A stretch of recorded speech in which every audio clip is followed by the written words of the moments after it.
Educating, informing, serving. Fact TV, keeping government honest.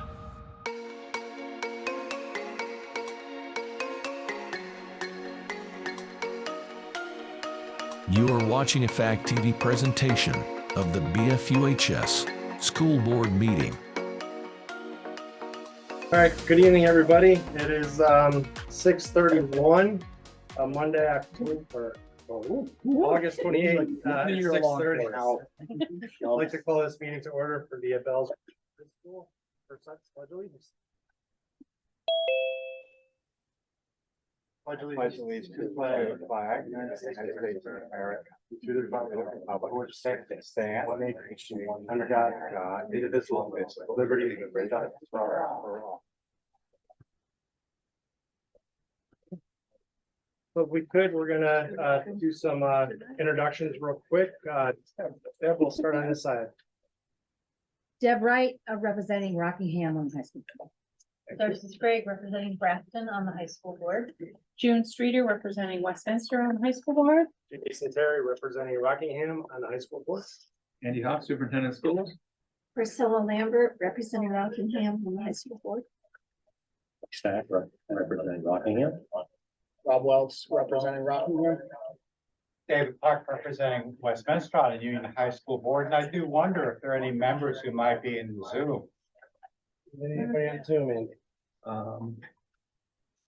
We do not. All members on Zoom.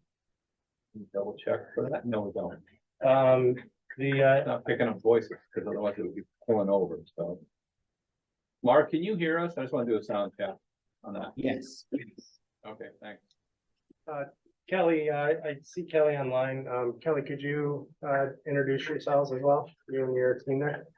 Sure. Good evening, Kelly O'Ryan, principal, Bells Falls High School. Alyssa Hamilton, assistant principal at Bellows Falls High School. Good evening, Mark Gibo, Dean of Students, Bellows Falls Union High School. Welcome, everybody. Is there any communication of public comment? Seeing none, hearing none, I'd like to move on to any adjustments to the agenda. Go ahead, Priscilla. I would just like to note that since it's aren't on there, that was just so as a matter of record. So we need July 18th, August 10, August 14, and August 22. Could you say those again? July 18. Yeah. August 10, August 14, and August 22. Thank you, Priscilla. And I know that I had communication with Tara today, and she's gonna have all of those for our next meeting. Her and Darcy are gonna put those together for us. Yeah. Okay, I just wanted the Yeah. order. Why why none of them are here? I mean, they are required statutorily within a certain number of days. I would take full responsibility for that. What I was trying to do is have a regular board meeting, and the first meeting, all the procedural stuff, and then this one, we're gonna talk about portrait of the graduate. So if I need to put them on every meeting, I can do that as well. So I'll take the hit for that and won't happen again. Okay. Okay, new business for discussions. First up, we have portrait of graduate. We have a guest speaker, and Mr. Sack, can I please have you introduce? Absolutely, yes. We're very pleased tonight to have Kendra Ricker be with us, and Kendra is the new head of the Compass School. Compass School has been our neighbor for about 20 years. Kendra has just started there recently, but she's a veteran of independent schools and particularly the flexible pathways approach, scaffolding, if you will, to educating young folks. And so we felt that in this series that we're pursuing, portrait of a graduate, or basically the attempt to learn how other schools and folks pursue personalizing education plans to meet the needs of all students. We've been bringing in speakers. So with that, Kendra, I'll open up to you and love to hear what an independent school approach looks like. Yeah, thank you. And thank you for having me. If I may revise one statement, Mike, that I'm actually a veteran educator, but somewhat new to the independent school landscape. Prior to coming to Compass, I started and ran an independent school in Ludlow for 3 years. But prior to that, my career has been in Vermont's public education system. Many years ago, I went to UVM for secondary education, graduated, and then worked in Chittenden County in public schools there. And the year, as I like to say, that the iPhone became a big deal was the year that I shook up my career in the classroom, moved to Boston for personal reasons. And I actually worked in a charter school in Dorchester, and that's when I started a PhD in education leadership and policy studies with a focus on redesigning and how to lead the organizational change for schools in the 21st century, which brought me back to what I now consider home, because I did not grow up in Vermont, but I did find my way as an undergraduate, to complete my dissertation analyzing Act 77 flexible pathways to post-secondary completion. So that's where the conversations David and Mike have started, and what's brought me to Compass as an independent school that is approved. An approved independent school, which is very different than schools are not approved and not working with regulations for special education supports. I should add that upon completing my doctorate degree, I realized that it wasn't until we could lead the redesign of organizational change with an eye for cost efficiency and reducing the increasing cost of per pupil expenditures. And so I'm here tonight and I'm at Compass because I really see it as an opportunity to leverage what Compass has done for the past 24 years. 20 years of that was prior to Act 77 flexible pathways. And what we're doing now at Compass, starting just today, well, everyone, welcome back, is looking at the working definition of personalized learning. I have a graphic in front of me, which I'm happy to email or leave this one with. Years ago, this graphic was funded and created by the Next Gen Learning Challenges, NGLC, which I know you've all been a part of in this community with Great Schools Partnership and Next New England Secondary Schools Consortium. And so I have since, I've also conducted in between some opportunities when I needed a flexible schedule as an adult to meet family schedules and responsibilities. I was consulting and did a national scan of where and how personalized learning took hold across the United States, analyzed up to 1,600 schools and school districts and what they were doing. And it always came back to this graphic. So for us at Compass right now, we're focused on building out the learner profile that then informs the personalized learning path, which the proficiency-based, competency-based progression informs progress through. And it's the fourth category here that, because Compass serves students with different abilities and needs, that I'm, as a new leader, keeping an eye on is how Compass can run itself with a cost-efficient tuition, because it is committed to being open to anyone who will come, regardless of their ability to pay out of pocket. That we're committed to that, and wanting to be a resource for this community, for this county, but all of Southern Vermont. In how we do that. One of the things that I've found notable is the roundtables and the way for the past 24 years that Compass founded itself on the realms. The realms are very synonymous with the dispositions that are in the portrait of the graduate. You know, the learner agency, the critical thinking, problem solving, global citizenship.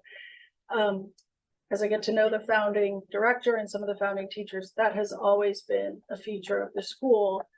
And they were focusing on those interpersonal skills and those communication skills. We are now, and this is where I think we have a great opportunity to collaborate and work together, because having said, I mean, I'm a public educator. You know, for me, I'm at a point professionally where it's about meeting the needs of kids and their families. The label of the school that does that, I'm in the profession to meet the needs of kids and families, and with an eye for community development and the economic needs. Personally, it's getting harder and harder for folks to move here and raise kids, move here to Southern Vermont and find affordable housing and viable jobs. And schools can be designed to do that. My lived experience and my studies show how a school system of flexible pathways, an ecosystem of learning creates that for regions. You know, and that's where I say regions, because Compass wants to be collaborative and to be working with the different entities. The key piece right now for us in this graphic, the learner profile consists of just defining strengths, needs, motivations, goals of the student. Then the personalized learning path dials in on the personalized learning plan. But the key piece that I've seen missing in Vermont and working really well beyond Vermont is the varied learning experiences and modalities. And so from the strengths and needs, motivations of the learner profile, determining where and how a student is most engaged, where and how that engagement is reducing anxiety becomes the linchpin to creating the flexible learning environment in the fourth component. And I apologize for not making enough copies and passing this out. So I'm not modeling best teaching practices by talking to you about something that you're not visualizing. Happy to leave it. But for us at Compass right now, I'm understanding how the smaller size and the student to staff ratio becomes an accommodation. And I've worked in school districts that have had 1,000 to 1,200 kids and faculty walking through it. I worked at South Burlington schools for 10 years. So it's vastly different in what's possible to personalize learning and create that flexible pathway that when a student has a passion in wilderness and can be in a program on Thursdays doing just that, they can be a part of that program, being awarded credit for their time and the skills developed, but not necessarily walking through the front door of Compass on that Thursday. It's still all a part of who they are and what they're learning. So lots of opportunities to build out resources. We have been awarded a grant this summer from the Mirren Foundation to work on some grant development and fundraising toward that end. Been talking to Mike about what we can do with flexible pathways and internships in the 11th and 12th grade experience. And I've been working with some local universities on dual enrollment to help kids fast track themselves to a workforce certificate that meets their interests and needs. All of that comes back to that learner profile. I think that covers. Did I miss something, Mike? No, thank you. Okay. I'm open to question. Yeah, well, I'm sure, you know, if that's kind of your elevator speech, we have, I'm sure, a lot of questions. I specifically would love you to drill down on something, because, you know, I think a lot of people are coming at this issue from many different directions, and different people have different scaffolding, they have different needs for it, et cetera. But the objective is to customize, as you said, personalized. And so just hearing about how you go about it, kind of into the details, I think, you know, obviously we have Mark Evo on the line, who's our expert, if you will, in the subject matter. And he and Andrea Carlson will be, and you may know Mark, actually. I don't, and I'm just realizing, Mark, I'm sorry, I need to return your phone call. I did get that call. It's gonna whirl into past 2 days, so let's connect. I apologize. And our next listening session will be our internal experts in the subject matter, so we'll be hearing from them also. But I'd love to hear you drill down a little bit more into the specifics. You talked about developing a learner profile. So, you know, how do you go about doing that?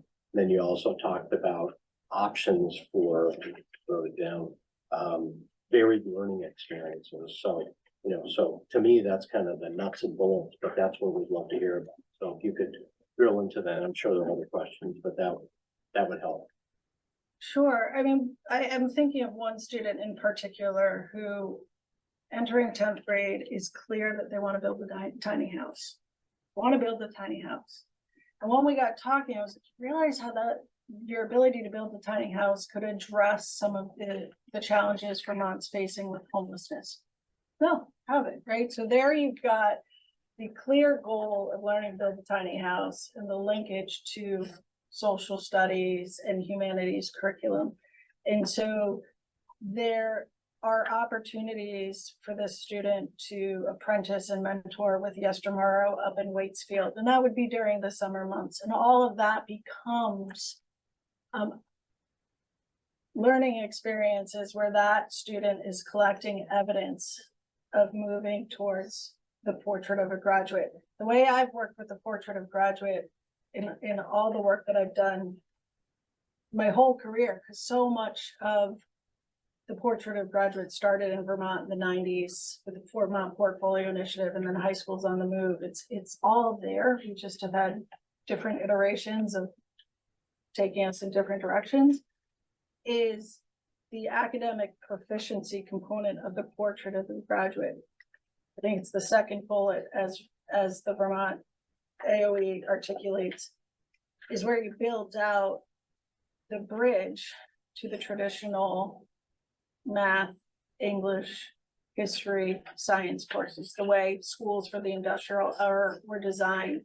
And that's where you monitor and supervise the academic knowledge. That's essential, right? It's essential. Kids need to know how to read and write and use Excel spreadsheets. So the academic proficiency bucket of the portrait of the graduate, I see as being the linchpin between the two worlds. That the model that I knew most of my career in the schools that I've been in. I've seen public schools doing this really well, and I've seen independent schools more like the model I've been in. So that's where I steer away from independent, private versus public. So back to that example of the student, we look at what are the opportunities, has a family member who is a mentor, who's a woodworker, learning things. And so it becomes everything that's happening anytime, anywhere. It's up to the student to say, this weekend, I spent 2 days with my uncle, and that he taught me how to, I don't know how, the tiny house building, it taught me how to measure the kitchen and then insert it. And that was done over the weekend, but it's still integral to Monday through Friday. So it doesn't displace the core curriculum or the teachers in the core classes Monday through Friday. Those four walls of where academic knowledge is being imparted stay in place. We're working on the schedule being focused from 8:30 to 12 noon on that, so that after lunch, more flexibility, getting out into the community and doing those projects can be factored into that child's personalized learning path. And I'm clear to use path because I know in Vermont that it's been a plan, and that's the semantics for me right now at an independent school with a chance to take what Compass has been doing and use that history to move forward with the future of education. I mean, I've just begun to understand AI in education and how all that's changing. More reason to listen. I mean, there are kids coming in with coding skills and interest in coding that I'm not going to try to code. This is like, okay, I'll get out of your way because I've learned a lot. And that's a sphere of learning at this stage in life that is so unknown. But there's a delicate dance between flexibility that pushes a system to the point that it breaks. There's an infrastructure to that organizational design that has to be in place. And can you talk about that a little bit? Because, we've had a couple of speakers that have come in and talked about the difficulty. I mean, this law was passed in 2013 and we're still talking about it. We're still talking about implementing it. And, you know, David's very quick to say, I've heard this before. And it seems the frustrating piece is the implementation of the concept in the schools. And can you talk a little bit about how you make that happen in your school? I mean, is it that the teachers have the ability to go about this the way, or is it a established, you know, whether it's the learner profile or whatever? How do you kind of like get that down through your organization so it's implemented across your school? It's a great question, and it's work that we're starting to do at Compass.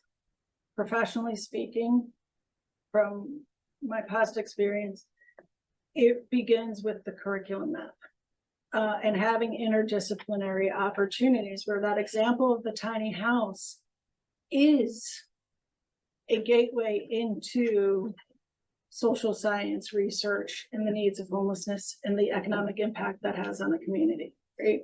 And so one thing that I am inspired by and why I've chosen to land at Compass is the opportunity to build out the interdisciplinary connections.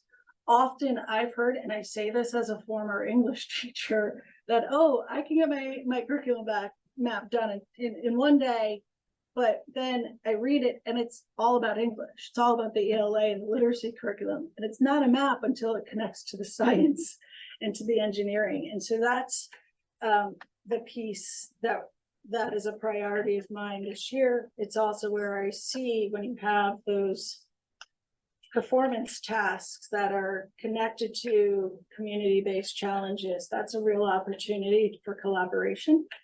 As I view it, as I've seen it work in other parts of the country. I think with support of teachers and career educators, you know, having common planning time and professional development that allows teachers to lead the way in the design of that work has been essential in the systems.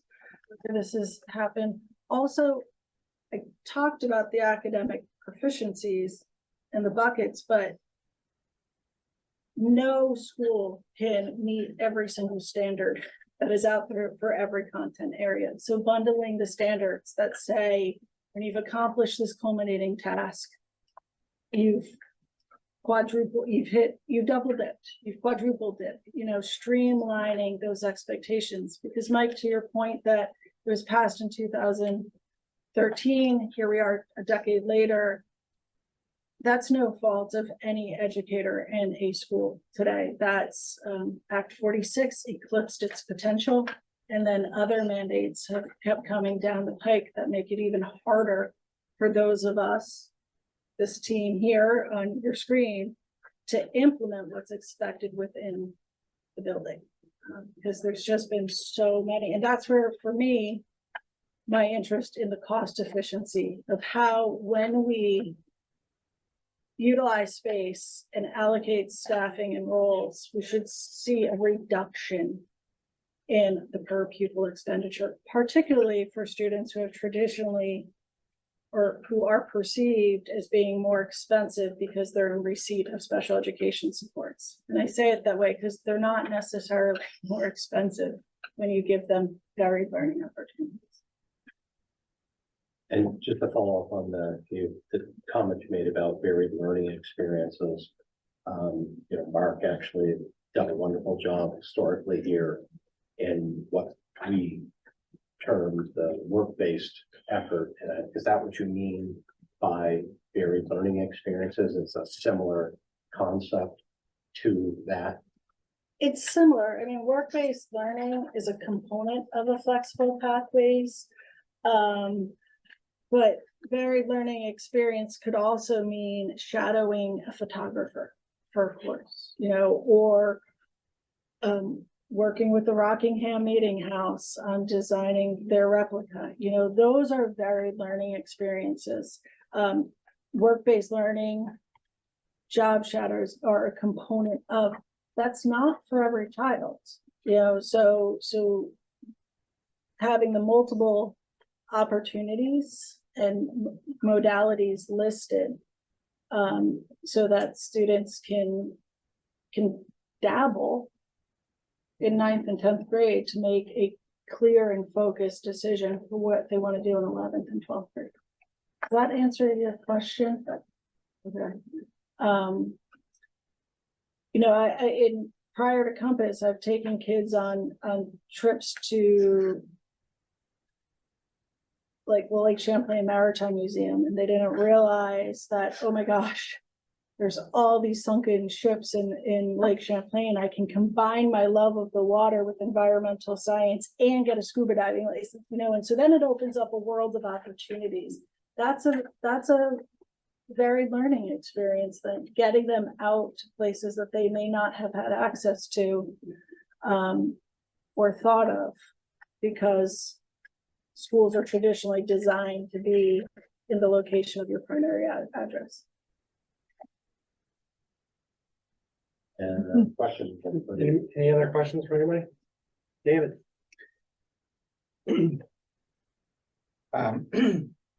We judge readiness for graduation at Bellows Falls Union High School on the accumulation of 28 Carnegie units. How does that compare and contrast with how Compass judges readiness for graduation? It's a tricky question, because for the application process for approved independent schools was last revised in 2016, and that application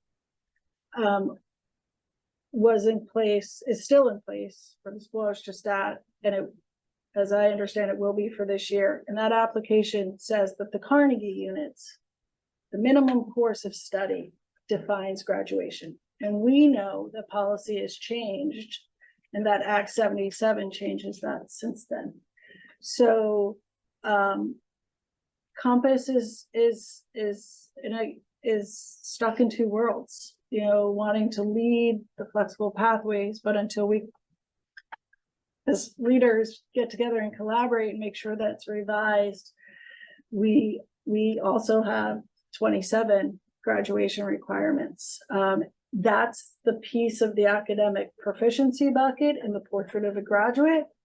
That's that 27 graduation requirement, shows that academic proficiency. What Compass has always done has built out the realms to show where and when the whole aspects of that learner are shining and what's making them unique for readiness. So, David, I wish I had a clean answer that says it can be done, but it's Act 77's for, you know, like a Compass is aligning itself in its reapproval with Act 77 that's there. But Compass hasn't been intentionally aligned with Act 77. That's one of the pieces, like they've just, because Compass grew out of Ted Sizer's Coalition of Essential Schools, and that was early on his vision that then influenced Vermont's decision. So my answer on the Carnegie units, it's measuring time on task. You put 4 hours in on a Saturday for X, Y, and Z, and that 4 hours translates to so many minutes, because it's 145 hours per credit. I have a response if the chair will allow it. Please. And I was looking around the table here to see who's been around the table for a while, and maybe half of us. And when Andy's predecessor,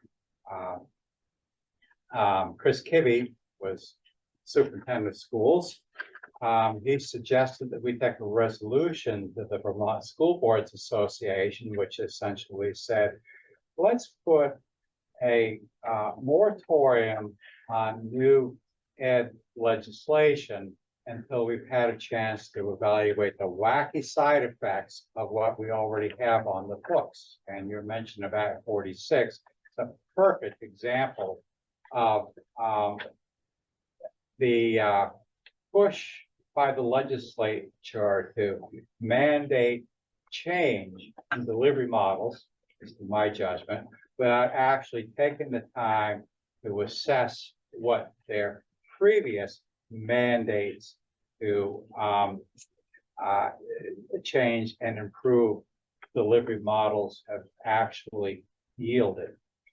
And as Mike has pointed out, flexible pathways been around for the last 10 years. We're having now finally what I consider to be a serious discussion about how we're going to start to address that, in the hopes that just as you're trying to do at Compass, that we can graduate kids who are better prepared to succeed when they leave our buildings, as well as find more cost-effective ways to provide what those kids need to be successful after they leave our buildings.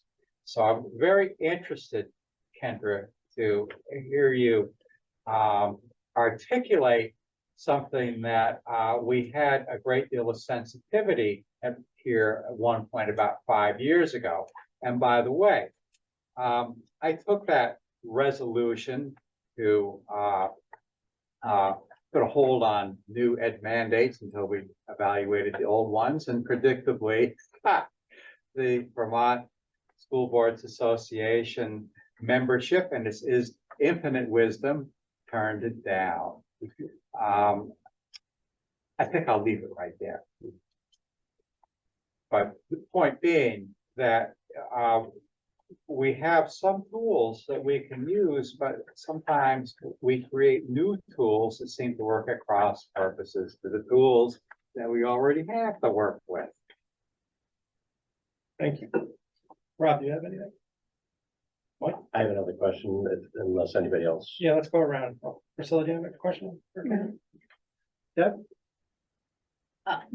Question I ask is, do you have a standard upon which you base tech learning or experience learning for the 145 hours per credit? It would be the Carnegie Foundation on Teaching and Learning. It would be the resource that I'm citing when I say that. And and it's interesting because Carnegie Foundation has been around since since the beginning of the 19th century, and had a part in the Carnegie units, right? Minimum course of study. And so they have since been funders and philanthropists who have, when I did the national scan of personalized learning, it's exceptional professional development, and they have a whole foundation in that. So if you go to their website, don't know but Carnegie Foundation for Teaching and Learning. Thank you. Next up, Darcy. No questions, thank you. June? No, thank you. Kendra, I had one real quick. For the people maybe out in Zoom land or watching on TV, could you just explain what like a normal day looks like for a student? They start at what time does the day end, and are there how do they get there? So Compass starts its school day at 8:25 and ends at 3:15. We have an hour from 3:15 to 4:15 where there are exploratories that students can choose to be a part of and get credit for. That hour is needed because we do not provide transportation, and we have many students coming from the Brattleboro area who rely on the mover, and the mover comes at 4:15. So to give some structured learning time for that hour, and that maybe when the improv skit theater teacher comes in and kids are practicing, but they're still getting credit, and kids who don't rely on the bus can choose to be there. So 8:25 school starts. There's advisory every day, and advisory, then there's breakfast, and then we have humanities and math and science. Humanities is an interdisciplinary ELA social studies, but works in collaboration with math and science, and so they can loop, the way it's structured. Then there's lunch, then world languages, and some arts and music in the afternoon. We put that into an exploratory session. I can send a new schedule. The faculty last spring redesigned that, and one change that's coming this year is the consistent, the day ends at 3:15 for faculty. That is something new that's happening now. And we actually did that because for working parents, it was really hard to do one day at 2 and one day at 4. So, but there are situations, back to the varied learning modalities, where there's a student who's taking violin at the Brattleboro Conservatory. So their schedule on Wednesday afternoon is adapted so that they can get the violin lessons from there and have that credit recognized on their transcript from Compass. Thank you. Thank you for all you're doing. Thank you. Thank you for having me. Mike? Yeah, one of the issues that I think everyone's struggling with is the learning loss as a result of COVID. Are you folks doing anything special to try to recover from that chunk of time that they've arrived on a lot of it? Yeah, this is a conversation I welcome having with you all, with everyone on Zoom, because I think that is the biggest conundrum right now for educators, for myself. I mean, I've been an educator now 30 some years, and primarily in Vermont. And from my view, we're not so much focused on learning loss, but on coping strategies and anxiety. The intensity of kids' mental health concerns, I say professionally and personally, it's unlike anything. And COVID exacerbated that, and you hear that from families. But you also, like, I was impressed with a senior during roundtable who's like, if COVID taught me anything, it's that I want to set my own schedule, and I'm going to be, and he stumbled to say, an entrepreneur. And I was like, here, listen, no. But so there are, I think what we're doing is really trying to focus on what did you learn from from COVID, that you like, there are kids who are like, online learning was okay for me, but I realize I need more socialization. So the next step is, how do we create flexible pathways where the pressure to be at school Monday through Friday, 8:25 to 4:15 p.m. is reduced, because that's the anxiety for some kids. For some families, that's more in the trend because they're transporting themselves. I don't have a clear answer. David, to your point, on Carnegie units, this is where I really think using personalized learning to see where kids are at and help them get to where they need to go. And the whole notion of, I'm in 8th grade and I'm not at this standard just dissipates when we're focused on, this is the person who needs a little bit more attention in fact fluency. We're going to use fact fluency in literacy to help them get to an American literature class in 10th grade. I think that's what I would hope, where the collaboration and shared professional development could really be an opportunity for this community. Because I'm also impressed with some of just the natural wisdom that the kids are bringing to the table as a result of the pandemic. And I don't want to suggest that there's a ton of learning loss when, and also with the natural disasters and challenges we're facing. If a kid says, I want to get out and learn how to engineer dams, yes, please, and bring some friends, so we have less floods.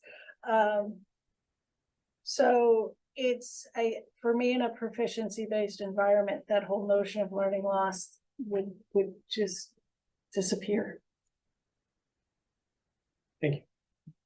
Any other questions from anybody?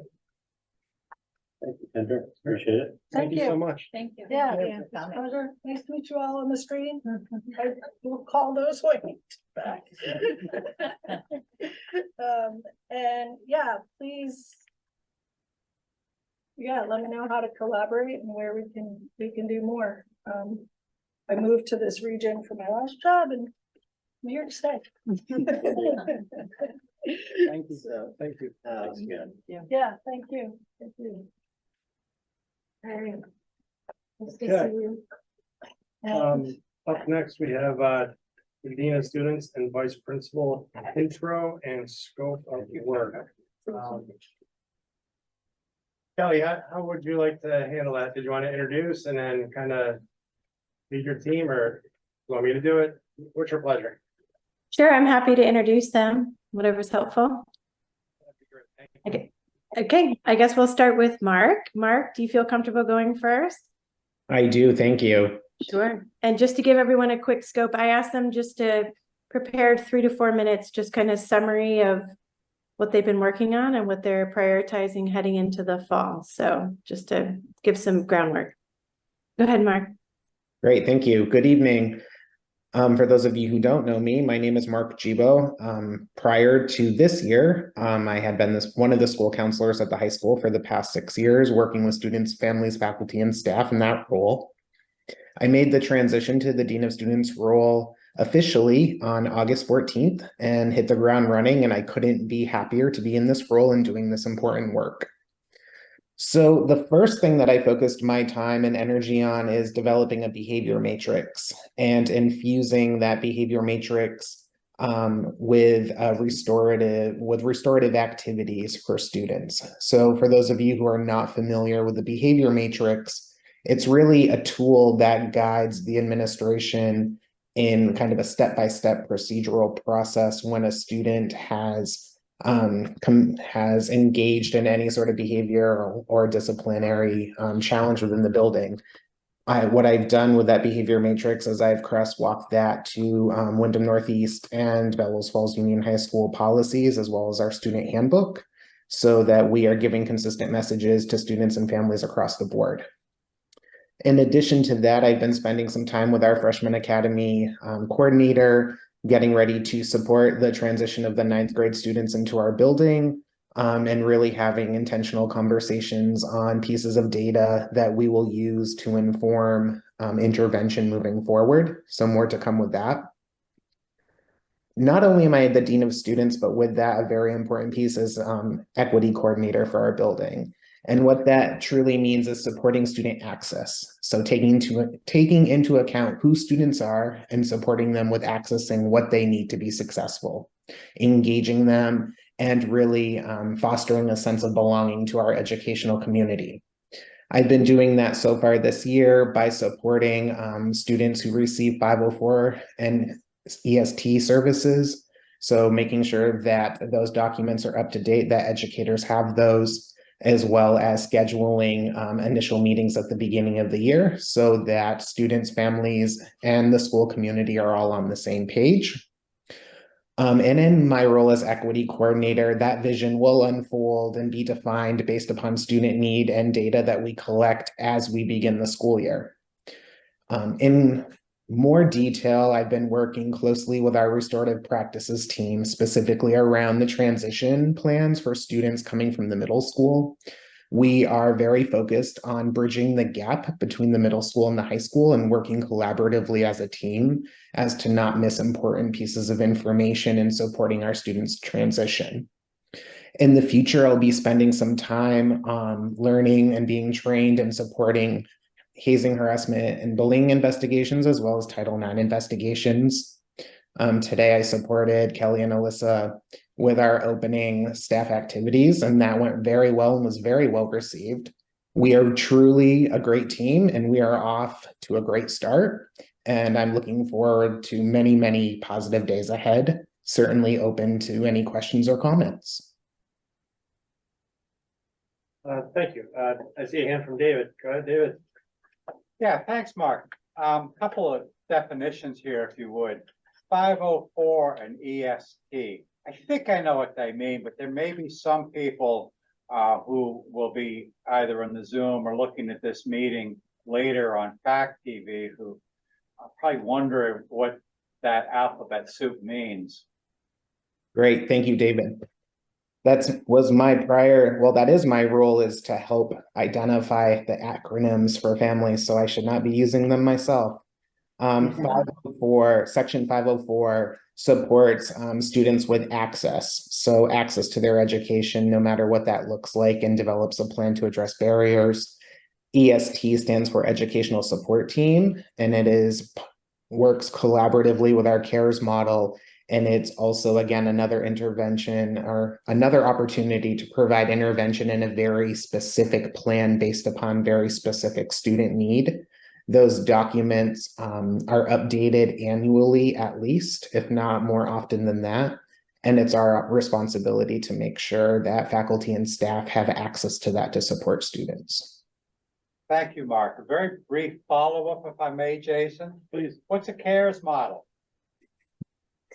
So that is a model that we just started to work with last year, and it went hand in hand with our EST model. Again, it's looking at data points for specific students, but it's also just looking how we operate in our building to support the ever-changing academic, career, and personal social development and needs of our students.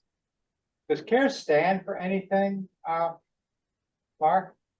David, I had 100% until you asked that question. I cannot think of it off the top of my head, but I will get that to you and send you an email. Send it to all of us. I certainly will. Thank you, David. Anybody else? Hey, Kelly, who's next? Very thorough. Sorry, I was looking for my unmute button. Next, last but not least, I'd love to introduce Alyssa Hamilton. Formerly, I know some of you have had the good fortune to connect with her in the building, but I'll turn it over to her to talk more about the academic side of the house. Hi, good afternoon. I will apologize in advance for if the rain picks up again, because I have a toddler and it is definitely quieter outside. So really hit the ground running with making sure that our academic portions surrounding evaluations, observations, and support of teachers is in place and aligned to the district framework. We are using the Center for Educational Leadership's 5 dimensions of teaching and learning. Kelly and I have worked really closely together to develop a schedule for all teachers in the building. So really supporting those first-year teachers in their initiation into education in our building, but also supporting our teachers who maybe haven't gotten the support that they deserve, right, over the years. Making sure that everyone is getting that constant feedback and consistent feedback from us on best practices.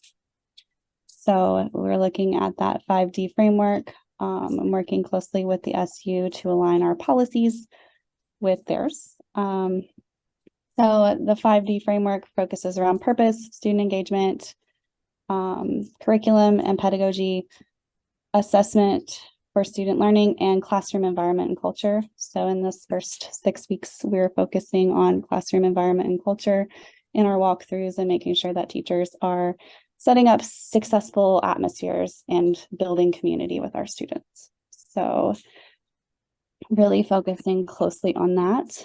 We have also worked to align all of the policies in our handbook with our district policies.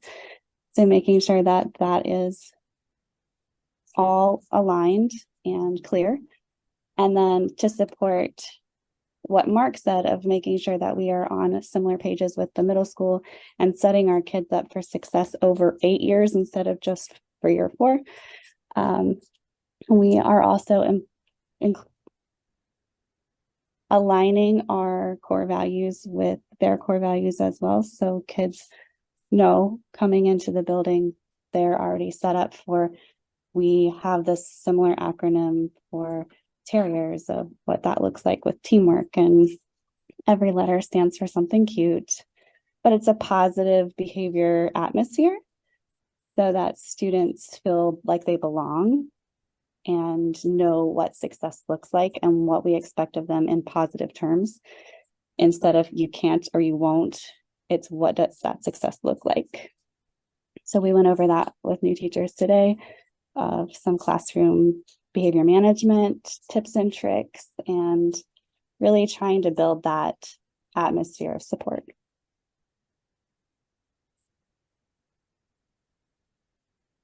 Okay, any questions for Alyssa? Mr. Superintendent? I just have one, and it's Mark, I'm gonna save you a step. So CARES stands for Coordination, Assessment, Response, and Education. Thank you, Andy. I have to get it in my head, I have to go look it up every time, so. Jesus. You know, he used his resources. Yeah. Yeah, seeing no questions. Kelly, do you have anything for us? No, I'm good. David, go ahead. Kelly. I believe that Panorama may be used in your building. When will you be sharing Panorama data with this board? That's a great question. That's actually I would say, meat and potatoes of my next principals report. We spent the morning today, or if they're welcome back staff meeting, reviewing some of that Panorama data, specifically climate data from our students, as well as reviewing some of the data from the Greater Falls Connections and YRBS. So we've got these 3 data streams coming together, again, more specific to perceptions of safety and belongingness. So that'll be in the next report. So. Thank you. Great answer. Good. Thank you. All right, seeing no other questions, thank you all for your presentations. Good luck this year, and gotta tell you, the outside of the building looks phenomenal. Thank you to you and your teams, and the inside also looks really, really nice too. So you can definitely tell the effort is in from all of you and everyone who works with you. So, you know, nice job, everybody. Thank you. Thank you. Thank you. Thank you, guys. I think we are okay. We okay if we let these guys get out? Yeah. Absolutely. All right, Thank you. Yeah. see you Wednesday. Good luck. Bye. All right, up next, number 7, we have unfinished old business for discussion action. First one on the list is hiring of outside counsel to advise on PCB matters, executive session if needed. And this was tabled from our last meeting, one of our last meetings on August 17th. So I'm gonna need some help with this one. I would like to Where are we on at? the floor for the purpose of discussion. Are you putting a motion on the floor, David? The chair will entertain that motion. I would like to move that we direct the chair to hire outside counsel to advise on We have to vote PCB on it matters. first. We have to vote on taking it off. Thank you. Priscilla has a good point of order. I would like to offer a motion to reconsider the question of hiring outside counsel. Is that parliamentary? Take it from the Take it, table. take it off the table. Take it off the table. So can you restate the motion one more time, David? I'm Motion moving to take the question of hiring outside counsel off the table so that this board can consider it. Is that about right, Priscilla? Close enough. Thank you. Minutes. Yeah. All right, so we have a motion on the floor to, motion to take the question of the out. Take it Darcy from got the it. table. You're gonna take it off the table. All right, so let's take a vote. David, how do you vote? I vote yes. Rob? No. Mike? Yes. Priscilla? I'll come back. Let me think a minute. I wasn't ready. Jim? Yes. Darcy? Yes. Yep, Yes. so. I can put you in abstain if you want, whatever. Yes. Yeah, okay. So I have, I didn't miss anybody, right? All right, so I have, 1, 2, 3, 6 yeses and 1 no. Okay. So David, make that motion again. Mr. Chair, I'm offering a motion to direct the chair to engage outside counsel to advise on PCB matters. Jason, I'd like to add an amendment.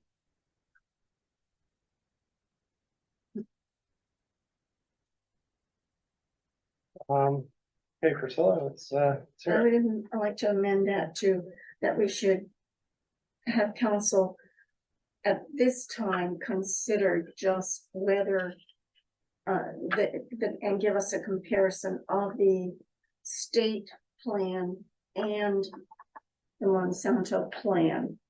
I'm not sure we want to, at this point, go to all matters, so if we can get that first so that we have a idea. I will accept that as a friendly amendment. That's a big motion. That's a one-time hit, is that what we're talking about this time? Like another attorney to give us the comparisons, right, of the two? May I ask just a clarification here? Yeah. Is the intent to have an outside counsel review the class action Monsanto lawsuit and the Attorney General's lawsuit and advise the board if they should continue further with the Monsanto lawsuit? If they should give us comparison, tell us whether we should continue with either one or both. So Is that, David, does that sound, I'm just trying to. If we're open for discussion, we're open for discussion under the amended motion.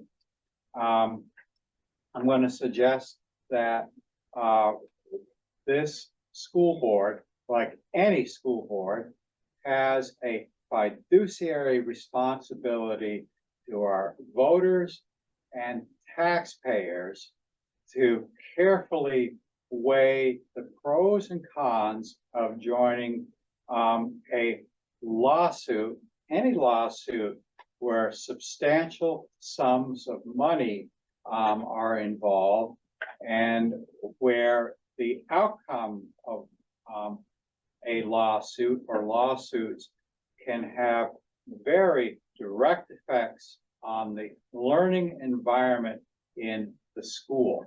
So I think that Priscilla's amendment is well considered.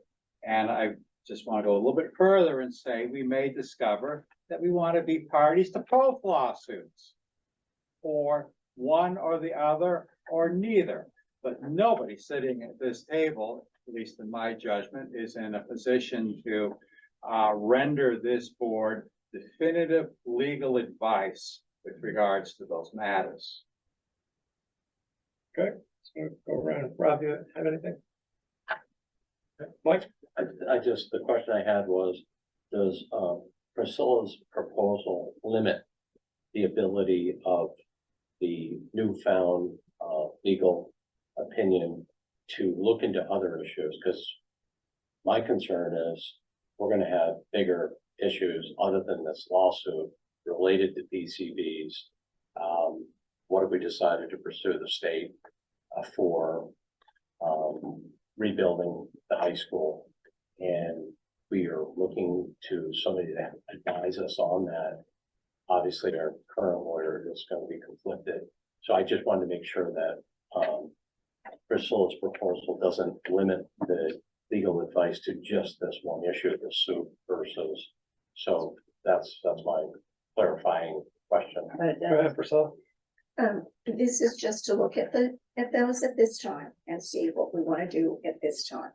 If we have issues further down the road, there's always another motion that can be done to look at other things. We do have legal counsel, and he is well versed in PCBs and the other thing. That's one reason why he was recommending the Monsanto lawsuit to us.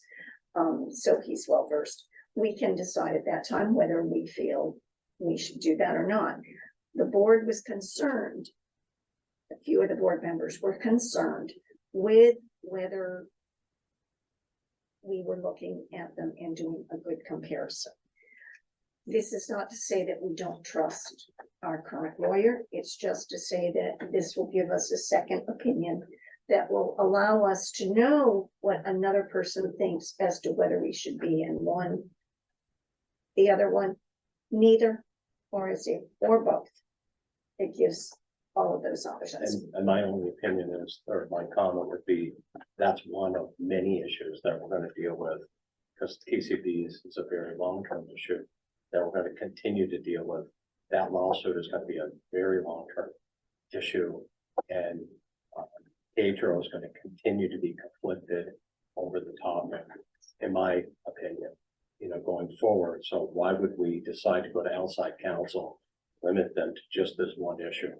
That's my 2 cents. I think it's very important that we limit it to just this one issue. If you're going in and say, oh, we're going to give you all of these issues, we are getting just as much conflict from that lawyer as our current lawyer, because he's going to say, oh, well, if I do this, then it impacts. And maybe we don't want to go with the lawyer that we have. Look at these to make a decision on this one issue. Maybe we want to go with someone else. Maybe we want to allow Pietro to, because he's well versed in it. We have a big, wide open range if we don't limit at this time. But by limiting it just to this one thing of looking at these and giving us an opinion, we've got a lot more knowledge. We've already had Chris DeGay tell us that there's not a conflict.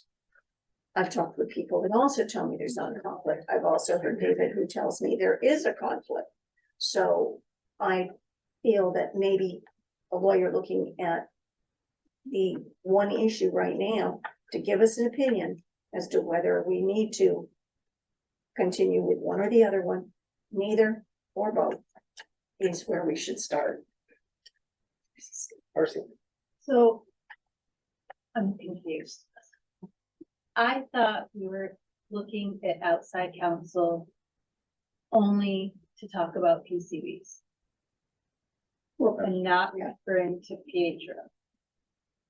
pardon, not, Like, Pietro's still the lawyer, right? But an outside counsel is someone we can reach out to talk about what we might be conflicted with Pietro. On PCB only. Right. this would give us that information because it's telling us whether, you know, there's a conflict or not. Yes, and I think I brought this up last time, but our attorney covers most of the state, is most of our districts, but and he's also covering PCBs, and I don't disagree whether there's a conflict, because I think that part of me feels that there is one. I also feel that he is well versed in it, so I'm stretched on it, to be honest with you. Have we reached out to other districts in the state to say, here's where we as a board or whatever it is, have some concerns and see if they can help us with that versus hiring somebody to look at this? To see if other people in the state are having similar issues, or if they're saying, no, we're good, or yeah, we are, we're actually looking at that same thing as well. So at least it gives us maybe some more information. Because I think that's where I'm struggling right now is I had an attorney who's ours tell us something, but I'm not well versed in it. I don't have any, I know I have not asked anyone.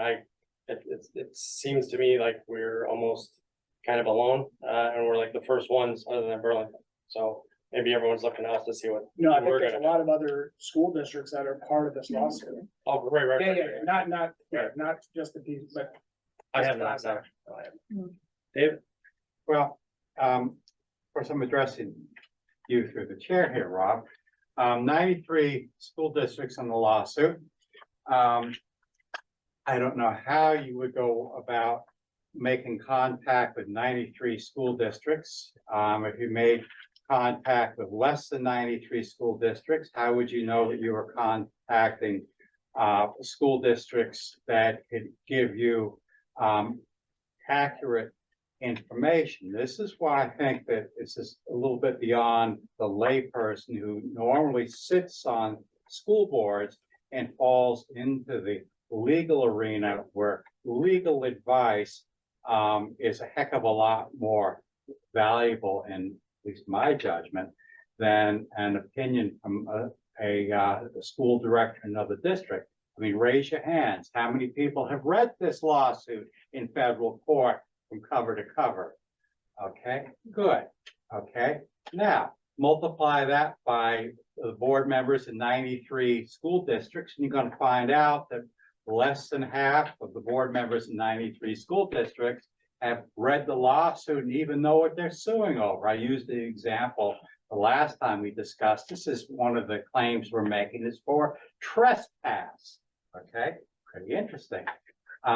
And having read the suit, I do understand how the PCBs may have trespassed on us, but I would strongly suspect that you could survey 100 school board members and less than 5 of them could give you that answer. So yes, I appreciate the fact that you're recommending a reach out to other boards, but how you would collate and quantify that information is simply beyond me. Thank you.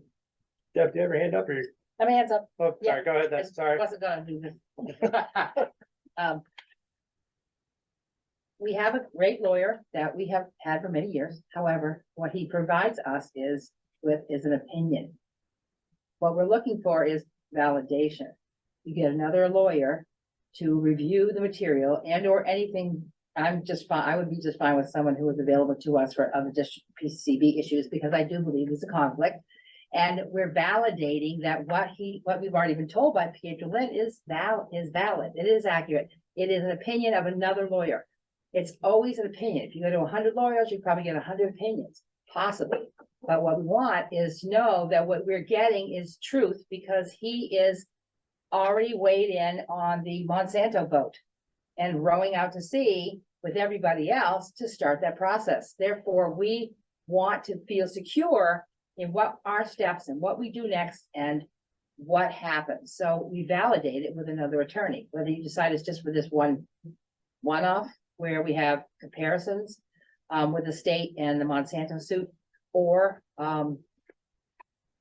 we do it for more than that. And then as soon as we have that report, if we can get someone who'll do it, again, that we consider to be a valuable attorney, then we can go to another vote and go further. Once a one-off could be a good idea, especially if we don't appreciate what we get.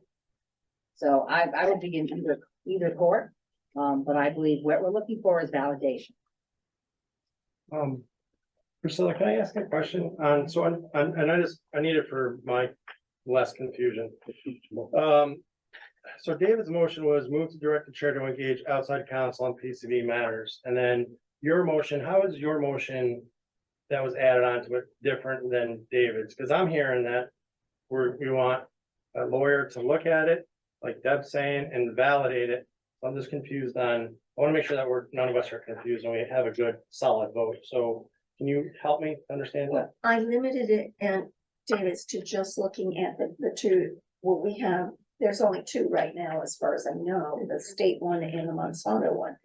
And have the lawyer look at the 2, tell us whether we want to, what, in his opinion, whether we want to participate in one, the other one, neither, or both. Okay, that gives us, like Deb says, validation, because there were some members that were concerned with and felt that Pietro was very conflicted. I feel that Pietro is extremely knowledgeable, probably the most knowledgeable person in PCBs. At this point, I would like to limit it to just that look, because that will tell me, and maybe convince other board members what direction we should go, rather than reaching out and just saying, oh, well, Pietro's in that one, he's got lots of knowledge. So we're just not comfortable. So let's get someone to do everything. I think that could cost us a lot more money. And I think by limiting it, we get them to look at each thing and decide, and that guy can tell us. Pietro can give us his opinion, and this guy can give us their opinion, and then we can decide as a board where we stand and what we think, because as Deb said, the lawyers is giving an opinion. Okay. But that would validate and tell us if we're on the right track. Thank you. I am less confused now. Thank you. Does anyone have any other questions? Can I call the question? Go ahead. I want clarification. I'm going, probably similar to you.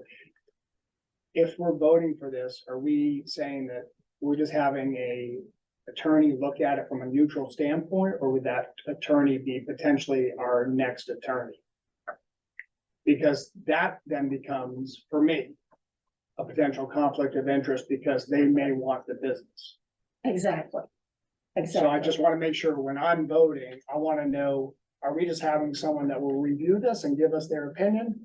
Or are they wanting to be our attorney for PCB moving forward? Is my question. If you want it without a conflict of interest, you have got to have it without them being the attorney moving forward. Because otherwise you've got as much or more conflict in them making this decision than what we've got with an attorney who definitely represents us and wants to be, has recommended this one to us. So to put it in something I definitely understand, kind of like an arbitrator, a neutral party, where they're kind of looking at it like if we're a baseball arbitrator or something like that. Is that what you're hearing, Rob? Somebody that will not be our attorney. Right. Moving forward. Is that, that's a question. On PCB, on Yeah. CCB only. Yes, because I guess that's. Yeah, he's only, that's the he's thing. only looking at the two cases. If I may offer, I don't think you're asking, this is my understanding, you're asking to have a lawyer who's knowledgeable in PCBs per se, but an attorney who can look at the value of the class action lawsuit and the attorney general's and to make a recommendation, should you stay in it or not stay in it? But, I mean, because if you're going out with an environmental lawyer who has a full knowledge of PCBs and class action lawsuits around PCBs, you could potentially run into, as you're pointing out, a conflict of interest, because my understanding in talking with other superintendents and just reading up, there are very few people who have this knowledge. There's a couple of people in Vermont. Yeah. Who have the depth of knowledge around PCBs as far as an attorney is concerned. Thank you, David. I have to point out, that the same group of superintendents advised our superintendent to blindside his boards in this district and sign us on the suit and not tell us about it. David, So I'm hearing you, Andy. However, I want to make a point, and the reason I backed off the language around advising on PCBs is I thought that Priscilla actually crafted a better form of that motion. Okay, so if I may, and just to correct the record, nobody told me not to talk to the board. And you've said it numerous times. Nobody ever told me not to speak to the When did you board. talk to the board, Andy? After it got found out about? Again, David, it was my mistake and I acknowledge that, but nobody advised me to not bring it to the board. Why would you not bring it to the board Okay, before you again, sign on the David, dotted David, line, Andy? Again, David, I am just correcting the statement that you're making an allegation that someone told me not to bring it to the board. I made a mistake and didn't bring it. Your I response, acknowledge that. Andy, and it's in writing, is the other superintendents are doing it. Okay, point of order. Yeah, Stop. thanks. Let's just, let's move on now. Can we call the question? Yes. Yes. I have a thought too, but go ahead. Can we hear from someone if they've got another additional? Yeah, I guess so. Information. I'll send Mike, that. Yeah, I think no matter who you have representing us, you're always gonna be able to say they've got a conflict. But they're running a multi-million, billion, whatever the numbers are, lawsuit against Monsanto. I do not believe we're looking for a PCB expert. That's not what we're looking for. This person can reach out, as Pedro has done, reached out through his national trial lawyers who have exposure and access to PCB experts. So I think to be concerned, we're going to hire somebody who's going to be conflicted. I mean, I don't know how you can make that comment without saying Pedro's conflicted. I mean, you know, all these people are humans and they're going to try to get more business or pocket more money, whatever you want to accuse them of. But I do not believe that we're looking for a PCB expert lawyer. Do they have to have knowledge in the environmental space? Do they have to know how to access experts to evaluate the situation? To be very honest with you, I don't see any reason why we would pull out of the PCB lawsuit. That's a free option, and we're riding that lawsuit for good or for bad. The board hasn't approved it. It doesn't make a difference whether it was approved by the board or not. We're still involved there. But the person that is pursuing the lawsuit is conflicted. And so I believe, not the lawsuit, now we can focus on that initially, but there are going to be other bigger issues around PCB that we need somebody to be able to give us an opinion on. They don't have to be a PCB expert, but they can't, in my mind, be the person who is pursuing a lawsuit, and to be very honest, has stepped up into the political scene in the state of Vermont in terms of are we on the AG's lawsuit or are we not? So, I think we're kind of mixing apples and oranges here a bit. It's getting really pretty, as we've seen, it's getting very confusing. I think the simple issue is, lawsuit aside, we can address that if we want to pull out of that, or we can continue on that as you're going to get hit by lightning before you recover money from this lawsuit. Let me just be honest with you. It's like playing the lottery, and the chances that we're going to get a big recovery on this is a dream. So I'd say we've got more pressing issues on PCBs than this lawsuit. And so that's why I'm saying, do not hire a lawyer and tie their hands to just this one issue. You're missing the point. The point being, we're going to have bigger issues on PCB that our current lawyer cannot address because of his conflict.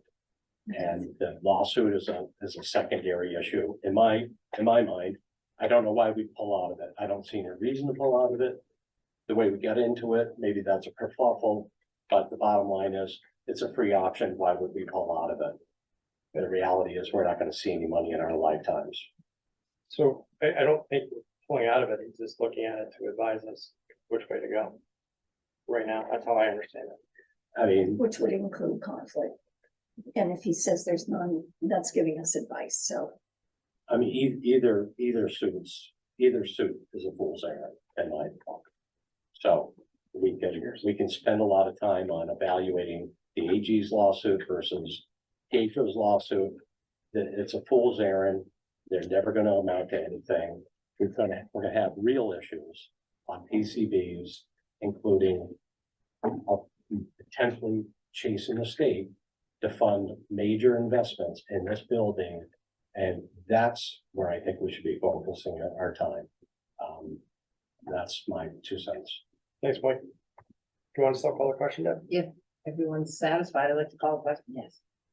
Thank you. We'll start with you, Deb. And we're voting on the amendment, Correct. starting with that, Was a friendly amendment. yes. So we're voting on the emotion, the entire thing. Can we read that before the vote, please? Yeah. You know, right I there. didn't have that all written Oh, down. did anybody? So David's original I don't motion get was, $100 a meeting, so. But it changes it if it's a friendly amendment. that's right. So what? All right, I'm gonna need somebody else to restate the friendly amendment then. Yeah, and then I can Why read it did down. the maker of the friendly amendment Better. restate the Yeah. amendment? Do you have it written down there? I have David's original, move Okay, to direct chair if to you engage hand- if outside you hand counsel. that, I will give you the amended.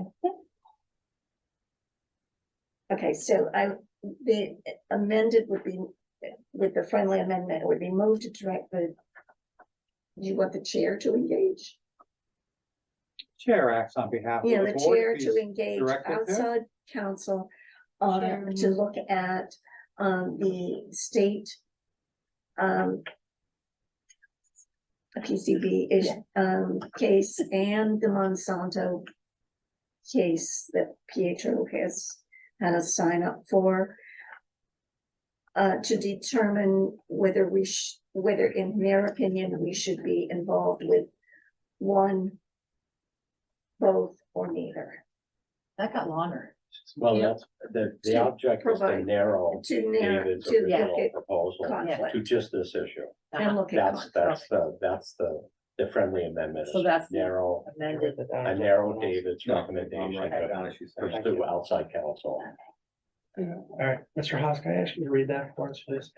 Or I can if you like. So I've got the motion is to direct the chair to engage outside counsel to review the Attorney General's lawsuit and the Monsanto class action lawsuit to determine if they're, in their opinion, the board should be involved in both one or the other. Right. Because when they look at the Monsanto one, he would let us know if he felt there was a conflict. And just to clear, David's original proposal, which is one step before this amendment, is, can we just? Well, if this Yeah, doesn't well, pass, so you gotta Because vote on the he- friendly Yeah, I amendment, know. and then we would We go don't back vote on to. the friendly amendment. It's a friendly It's a amendment. friendly It amendment, so supersedes there's my only one motion. Right, we do that So you first. vote on No, that, that's the new motion, and If if it doesn't it's pass, defeated, then it goes back It to. goes, should go back to the original motion. It's a friendly amendment. No, it's a friendly amendment, so we have one we have one motion. Yeah, that's not my, that's never been my understanding in the Yeah, that's the municipality and friendly the state amendment. law. It goes back to the original motion. You only do two votes if you have a motion and then the person makes an amendment. Okay, that is not a friendly amendment. If you do a friendly amendment, it's all in one It goes motion, backwards. and that's the only. I don't agree, motion but you vote on. whatever, okay. I don't agree. But if the amendment were defeated, a new amendment could. You could do a Also new be brought in. We motion. can start over. So we're voting on Priscilla's friendly amendment. If that fails, that goes back to David's original motion. Is that correct? No, Now We're voting on Priscilla's that's it, amendment. That's it, yes or no? yes. You like me to read it again? No? No, please I don't. just want to make sure, I just want people to be aware of what they're voting on. Well, can you say that again? All right, let's call a question. Deb, No, Darcy, No. June, Abstain. David, Yes. Rob, no. Mike, no, Priscilla. Yes, I have 2 yeses, 4 nos, and abstain. Doesn't matter how I vote, motion fails. So that means that What we're is still, that again? we're still in Pietro's, no, we have no motion. right now. I can make a Or- motion. we're still in Pietro's lawsuit. So I would like to make a motion that we, yeah, what did we say before? That we task, the chair with hiring outside counsel to advise on PCB matters moving forward. Thank you. Any discussion? Seeing none. All right, let's take a vote. David, Yes. Rob, No. Mike, yes, Priscilla, No, June, I still have to abstain. Darcy, No. Deb, Yes, we have 3 yeses, Yeah, vote. 3 nos, any, now you gotta vote. I get the vote, I'm gonna vote yes. Motion passes. Now, will we have to ratify that at the next meeting? It was already on, it was already Okay. on the board. Very on the good. Agenda, so no, don't need to ratify it. All right, up next. Thank you all. Number 7, number 2. Report on impact ESSER has had on 24-25 budget. That should have been 23-24. That's the current year. There's no impact on that. But So it should have been report on impact ESSER will have on the 24-25 budget. As you guys have just started meeting about it. Right, you wanna look backwards or forward? What's the? let's forward. So Deb, this was your motion. Yes, You wanna, my agenda item I asked to be added because I do believe there will be an impact. I'd like to know what that impact is. I talked to Jim Vazina, last week. He said Shirley, who's the grant coordinator, is that right? She's great. Yeah, manager. Manager has not completed that data. But I believe it's necessary, essential, even that we have to have that in order to know what impact we've had on the increase in teaching staff, support staff, programming, all these things that will stick with us beyond this year, this fiscal year. So to know those numbers specifically, or at least as specific as they can be, is important because it will impact our budget as you're forming it. So I can tell you, and Shirley was on vacation last week, so I wasn't able to get with her to pull things together. Much of purchasing that has been done around the ESSER grants has been SU wide. So so all of our interactive boards. Yeah, so it should be through the SU. So they're all, as far as the impact on the high school budget. Mhm. The only position that is currently funded, that is a high school specific, is the Dean of Students, which we have a grant to fund it for the coming year after this current year in 24-25. So as far as staffing, there should be no impact on staffing in the coming budget year. At least to the high school, is what you're saying. To the high school, yes, because that's where high school board, right? Right, yes, yes, yeah. So, and then as far as other purchases, again, things we've tried to use because we've been able to do it is to, we've utilized Whitney, the school nurse here, to help purchasing items for the entire SU for the health offices because the budgets have been kind of kept artificially low across the SU. And so things of that nature. So to try and parse out what is high school related would be rather challenging, but we can work on getting that parsed out. What about programming? And before you answer that question, what I'm trying to get at is hard numbers. And if the hard number is 0, so be it. But to know it, instead of just for the board members to just have 0 expectation of understanding. That's what I'm saying. So if it has to come through the SU, trickle down to the high school, that's fine. But I think it's important that we have a hard number on that. So we don't believe that going forward, we have that much more dollars we have to fund through taxes. And that was my purpose in asking in the first place. Because I'm not on the SU, I'm on the high school, so. Yeah. And so we're still, like I said, Shirley Lynch was on vacation last week. A lot of the business office, after we got the Tyler system on board, because those folks worked a lot of extra hours and whatnot, took their vacation right before school started. So we're still working on those, and my hope is to have that as part of my SU superintendent's report. And there's time. I don't know when the committee anticipated or has an expectation of completion. Although I think there's a few things that need to be made available before they get there. But that was it. I wasn't sure. So there's time. Can I ask you a question?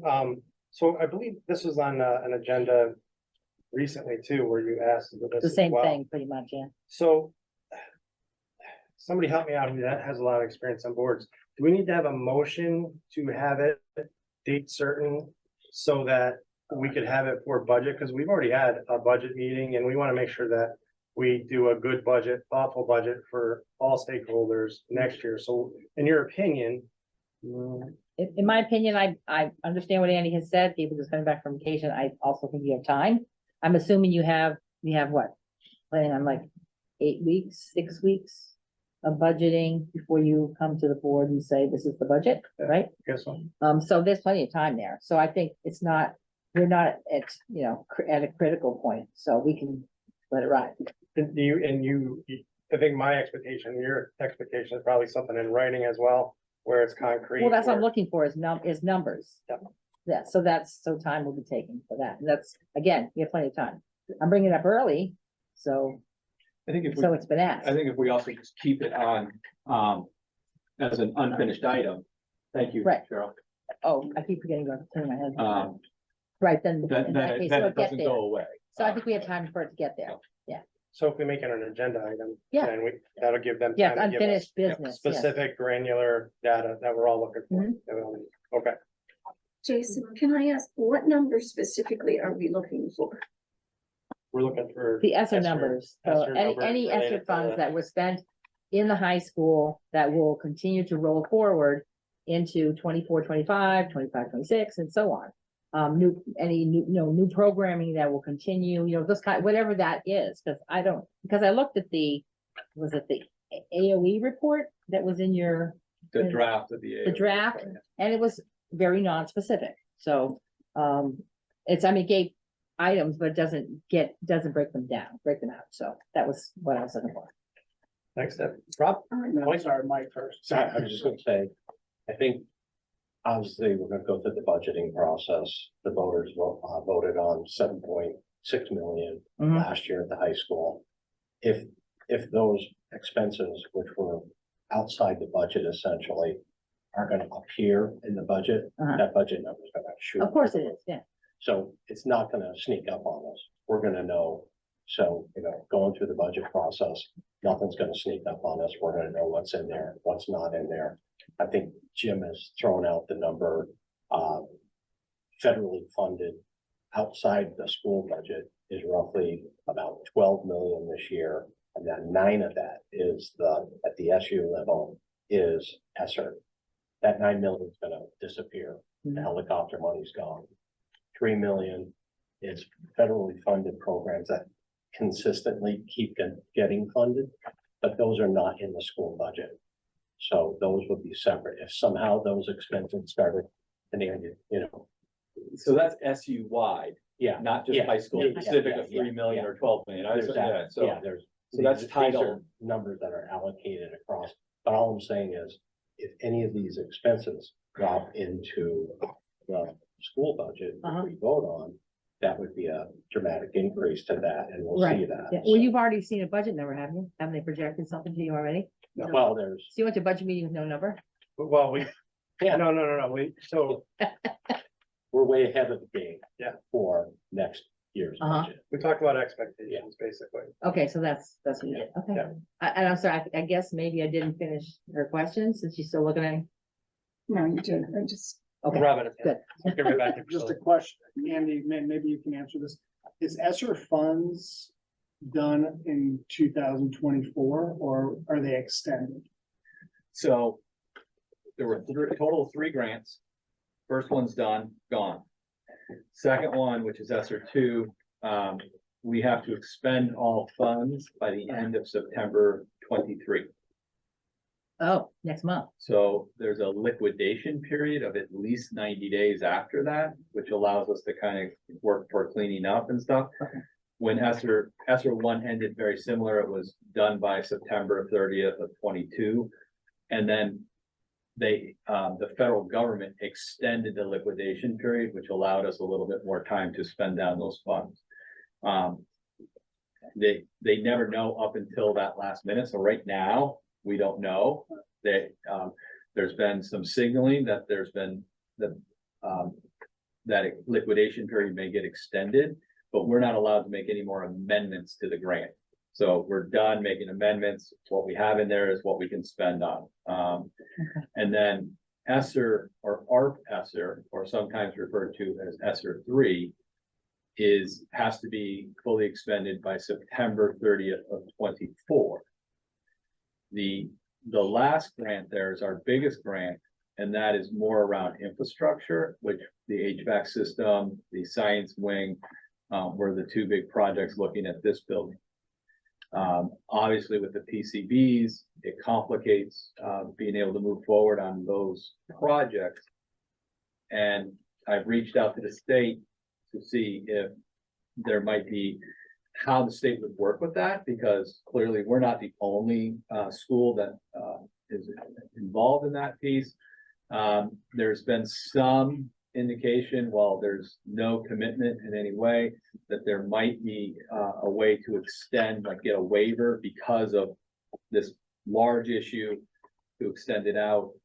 And so I'm hoping to get some answers on that pretty quickly, because if that's the case, like, a lot of money, we're talking $7-8 million that was tied in just for this building for construction projects. So, you know, we don't want to, as an SU, lose those funds. And how do we pivot as quickly as possible? Or can we put them somewhere else into this building? Can they help with PCBs? I don't know. Yep. So And there is not an ESSER four. I hope to gosh there is not. Predict the We'd like the election. money. Yeah, but wait, yeah. Predict the election. Priscilla, go ahead. When we're talking about budget too, we have always also had the class schedules and the number of students in each class. So I think that's something that the budget committee should be requesting and asking for to get from. Geez. Because kids are now are gonna be in school. The next meeting for them is what, September 21. That's when it was scheduled. Well, Mike is the chair for that budget committee. just so you Yeah, guys know if you have questions. I don't know if people You're the received chair. it this Yeah, weekend. no, he's the chair of the budget Do you committee. want me to receive, I mean, you want me to follow Mike Dotstack, WNESU. up all other? Do you want me to respond to that or? Please. Yeah, I sent out an email to folks this weekend. I don't know if you received it, Mhm. but basically I was looking for input from you all in terms of these kind of things that Crystal is mentioning in terms of what we need to ask for. And so if you'll take a look at that email, I laid out a time frame, you know, a timeline for this process. I'm gonna try to meet with Jim and see if this all jives with his perception on the budgeting process. I've never been through it before, but you know, what I'd love to do is remove some of these carts before the horse, as Priscilla is speaking to. But if that's not possible to get the schedule for next year to do the budget, which has not been possible in the past, we may end up just having to use this year's and use that as the basis upon which we make decisions about efficiency, et cetera. So, you know, but I think those kind of questions, you know, please, you know, submit those so that I can get all of that, you know, into when we turn around to request the date that we have all those issues covered. So, Jason, it's a matter of process. It has to be requested. These kinds of things have to be requested in a meeting. They cannot be requested outside by one person. It's a process. Mike is the chair, yes, but he's only the chair at the meeting. And it needs to be done at the right process so that we are following open meeting law and not violating it steady. That makes sense. it's So let me, something that for needs to be clarification, there. so say if on our next meeting, we could put on their budget and then ideas and then get them to Mike. Is that a procedure? Is that, Yeah, so the next one was scheduled for September 21st, so with that one, you know, yeah, bringing discussion questions to the meeting if he wants discussion questions. But doing those other things outside is a conversation. It's actually doing your business outside of the meeting, and those are not things that are allowed. makes So sense. we just have to be, and because the exec committee is talking about looking at open meeting law and all of those things, we've got to start being a little more careful because there's too much of this violations that could be brought up against us if we're holding too many discussions. And plus, we're outside. being transparent with the public and, And unless we discuss it at meetings, Right. we're not being, sorry. Priscilla's, no, Priscilla is saying that the motion needs to be made in your committee meeting. yeah. Is that is what she's saying, not here at a general board meeting. Well, He is we the can chair, bring it up and at you a- make it in there, and that's your order of business, yeah. But we can Not ask here. this chair to get that stuff for That's that true, meeting as he well, could, but he could which is also what do I it just if asked. you wanted to do it before the 21st. Got it. Yeah, that's okay. Got it. Understand. So June, don't send Mike an email, okay? No, I asked people not to respond to all. Yeah, don't do that. That's a doesn't- violation. that doesn't cover it. June's chomping at the bit over here to ask your budget questions. Yeah. Send your budget emails. Kidding. All right, try to add some levity to this dry meeting. All right, up next, we have some director's comments. David, we'll start with you. Well, I think Kendra Rickaby made a pretty strong presentation this evening. And I will note for the benefit of board members who aren't aware of it. And Kendra found out that we're moving toward 26 hours in the building, which I think is what's locked our lead administrator out of the building today. She offered the use of Compass when we need a meeting site that is not subject to that 26-hour restriction. That's something to bear in mind. The obvious synergy that we could start enjoying sooner rather than later in the evenings. Thank you, David. Rob? No. Thanks, Rob. Mike?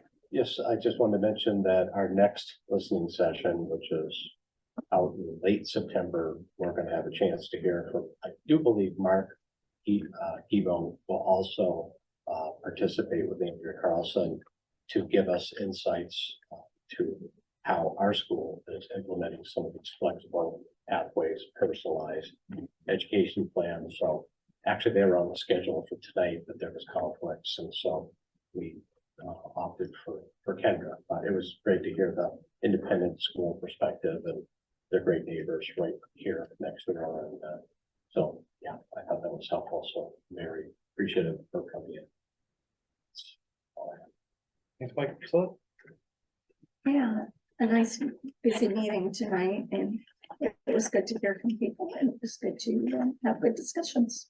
So thank you to all my other board members. I enjoyed time with them.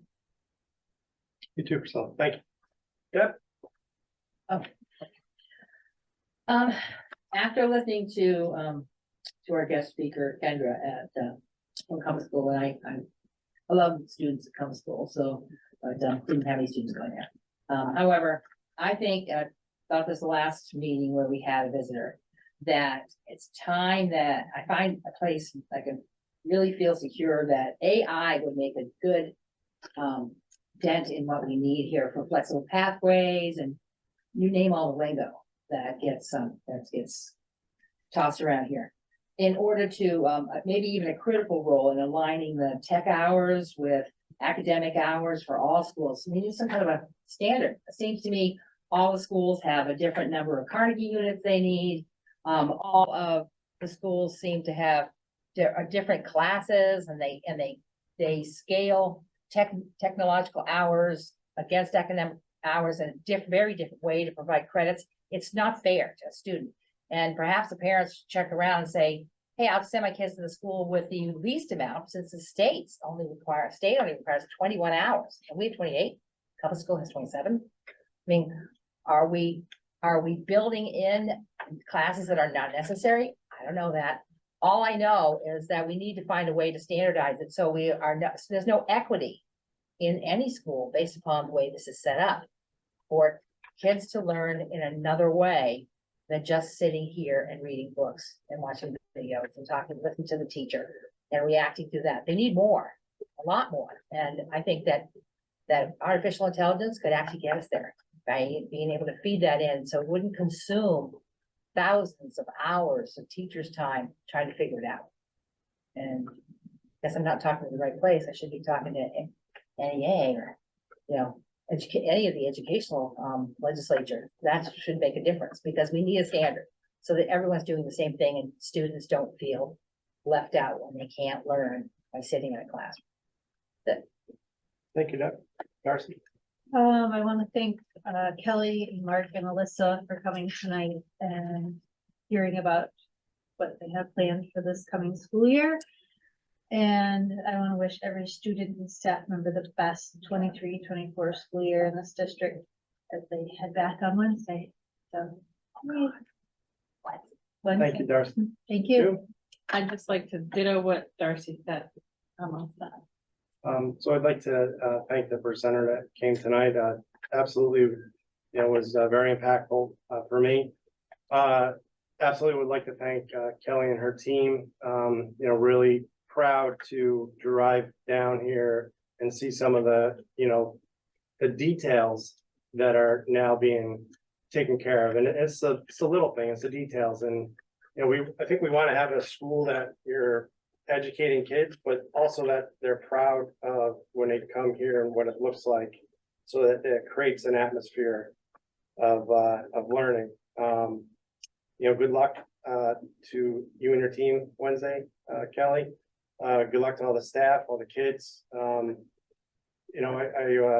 know if anybody follows the New York Jets. I'm a Giant fan, but the coach was talking about there's all types of leaders out there. There's leaders that are pretenders. There's leaders that will only do what they're required to do. There's competitors, which is the ideal type of individual you want for leadership. And then there's commanders. And a commander is the competitor, but yet the commander gets people to follow them. And so, Kelly, I think that so far you're a commander, in my opinion, and keep up the good work, and appreciate all you do. And that's it. So our next meeting is, something I'm out here, September something. Like next week. Probably. Nice leadership, mister.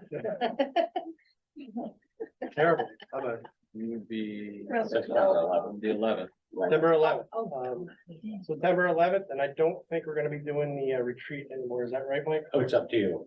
If you want to pursue that, we can. Okay, the next meeting is September 11th, but we'll get back to you on when and where and what we're doing. And I'd like to call this meeting adjourned at 8:17 p.m. Thank you all.